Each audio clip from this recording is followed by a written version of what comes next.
Breaking on Denver 7 News at 6, a Denver police officer is recovering after a shootout that killed a man in this area. Well, we are certainly thankful that our officer looks like they're going to pull through this incident. There was a loss of life, and that's unfortunate.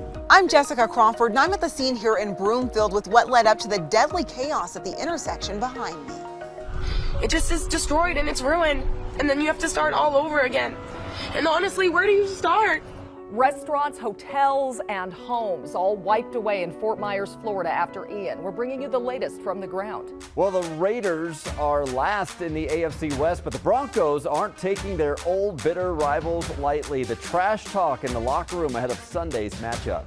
And we want you to see the leaves, not the back of a car this weekend. The best time to hit the road to check out the fall colors without hitting traffic. Yes. I'm glad I did it last weekend. Yeah. Even if the leaves weren't quite peaking, at least it wasn't a lot of traffic. Yeah. And I heard from somebody just the other day that said, like on the peak-to-peak highway where they're checking out the leaves, that people are just parking, they're just slowing down, parking on the side, hanging out for them, and then getting back into traffic, and it's just a mess Every up that car way. for themselves right now. Basically. Yeah, and you had some great weather last weekend too. True. That might be a little dicey this weekend. Yeah, not so much this weekend. We're expecting rain, cooler temperatures. So up in the higher elevations, you're going to have to maybe keep the windows rolled up while you're driving through the higher elevations as the rain rolls through the mountains. Its temperatures will be in the 70s here as the rain rolls through the Front Range. We'll have scattered showers into this afternoon and this evening. A cold front passing through the state as we speak. It's off to our northwest, and isolated showers will be developing later this afternoon up into the foothills. When that front passes through, our temperatures will be cooler. We'll have showers and thunderstorms here for our area later on today. Should be clearing up after about 9 o'clock tonight. Our hourly planner showing these storms into the afternoon and evening. So we may have to dodge some of these storms as we go into the later part of the day. But our highs today, they'll be comfortable in the 70s here for the Front Range, 80s for northeastern Colorado. Even colder tomorrow. We'll have temperatures only in the 60s. I'll have that forecast coming up.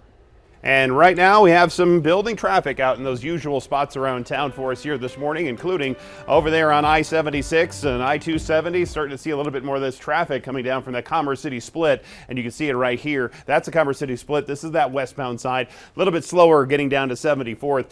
As you can see on the map here this morning, some of that yellow is showing up already in this area. Get back to that in just a second. We've had this rollover crash over in Deer Trail on I-70, causing some delays for you folks that are out that way, but otherwise a good drive coming in from the eastern Plains, I-70, and here your travel time. Starting to see a little bit 270 traffic, and there's that I-76 delay coming down through 74th Avenue. The rest of the commute nice and quiet. Anywhere else you want to go, west side, south side, Santa Fe. We'll talk about some Santa Fe construction that starts Monday. That's coming up in just a minute. All right, thank you, Jason. Well, we do have some breaking news. We're following a Denver police officer is recovering this morning after being shot in a dangerous confrontation at a major intersection. Denver 7's Jessica Crawford is at that scene near Broomfield. And Jessica, this all started as a search for a fugitive.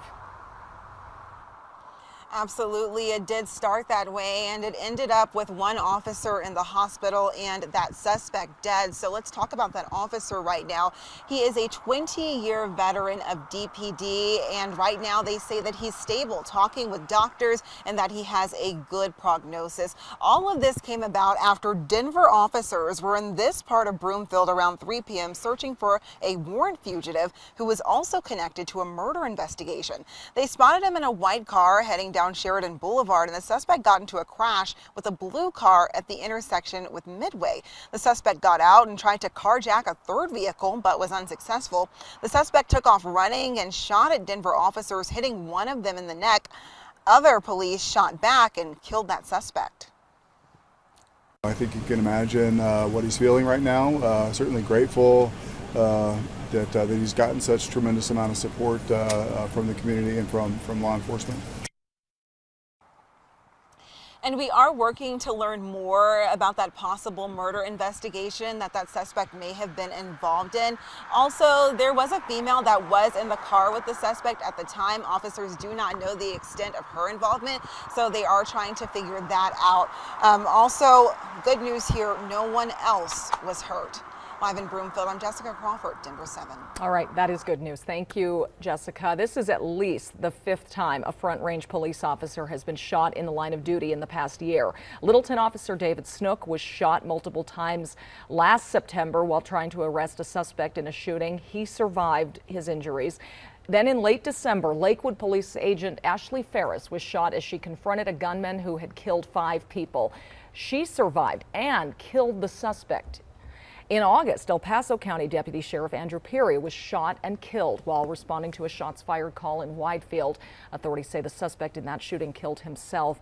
And then it was just this month, September 11th, when Arvada officer Dylan Vakoff was shot and killed responding to a family disturbance. The suspect is charged with murder.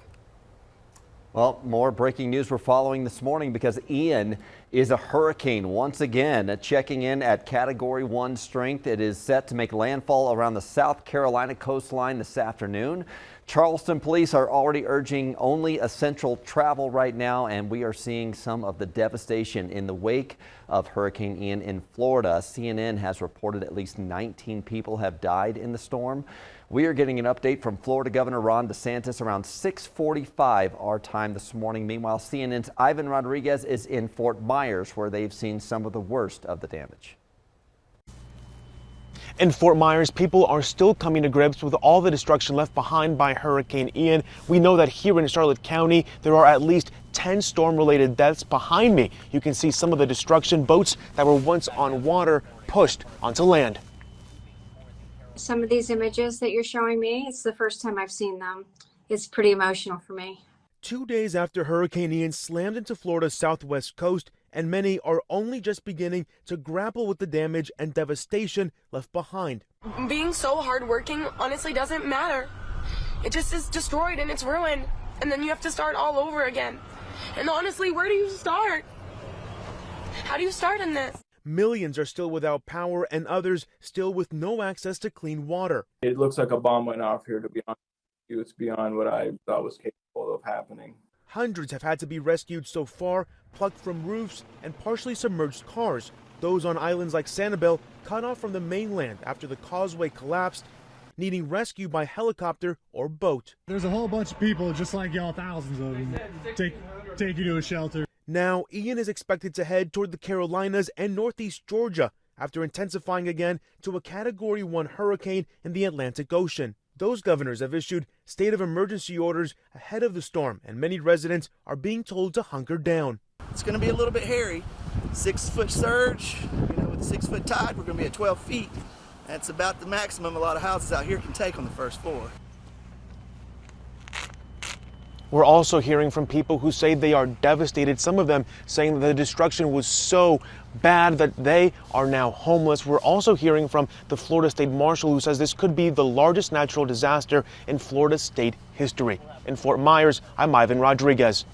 All right, and you can help people impacted by Ian.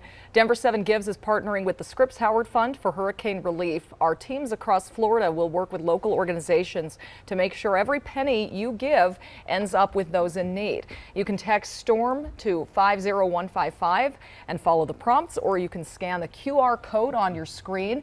You can also visit denver7.com/hurricane relief. Back here at home, if you're planning to head up to the high country this weekend for leaf peeping, expect a lot of company on the roads, as we mentioned, also the trails, because the fall colors are really popping right now. The I-70 Coalition says traffic will be heavy into and out of the mountains later today, and then again midday, Saturday and Sunday. We have a list of the best road trips and trails to take to see all the beautiful fall colors on denver7.com. Well, when you think of fall colors, do you think of orange and blue and black and silver? Well, this weekend the Broncos renew their rivalry with the Raiders. Yeah, it should be an easy one, right? The Raiders are currently 0-3 this season, last place in the AFC West, but that doesn't matter in this game. Because of the fact that, we see each other twice a year, it always comes down to how we play against each other for our postseason berths and stuff like that. So as an organization, as a team, that we just got to hate them. Our fans are the best in the league, and we're going to go out there and prove that we're still the best defense in the league. Yeah, man, coming in, everybody hated the Raiders, so you just got to hop on that bandwagon. But, as you can see from last year, we really don't like them. They don't like us, so it is what it is, so it's going to be fun. Kickoff is at 2:25 p.m. And a reminder, give us a call during or after the game on Sunday. We want to hear you on our Broncos voicemail hotline. Thanks for calling our Denver 7 Broncos voicemail hotline. Speak now or forever hold your peace.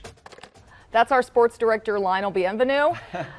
Welcoming your thoughts on the Broncos, good or bad. We just might play your takes on the air Monday morning. Once again, that number to call is 303-832-0111. Yeah, just keep it clean. It can be colorful, just keep it clean. We here at Denver 7 are already looking ahead to next Thursday night football. Yes, short week for the Broncos coming up. You can watch the Broncos take on the Colts right here. We are the only broadcast station carrying this game. Our coverage starts at 5 p.m. Kickoff is just after 6 p.m. Thursday, and then stick with us for our post-game coverage. ABC's Thursday night premieres of Station 19, Grey's Anatomy, and Alaska Daily will be over on our sister station, Local 3, starting at 7 p.m. Stacy. Looks good out there this morning. Partly cloudy skies. We'll see a cold front move through today, which you'll definitely feel later this afternoon. Our temperatures dropping into the 70s for afternoon highs. Even cooler air on the way for tomorrow, and some much needed rain on the way. I'll tell you exactly when it will arrive coming up in just a few minutes. And right now you can see that building traffic here on I-76 from just a moment ago. Air Tracker 7 was right over I-76, and you can see some of that slower traffic down from 96th Avenue, 88th, and then down at the Commerce City split. You see the curve right there. So those folks are making their way. And this is that construction zone that's slowing us down right in through here before you get to 74th Avenue. And that's slowing down every single day. We're looking at about 20 minutes overall coming in from Brighton. Comedian Trevor Noah has decided to sign off. He says his time is up at The Daily Show. What we're hearing about the future of Comedy Central's flagship show. And shopping is about to get a little more complicated at H&M. The policy the company is trying out to make up for losses.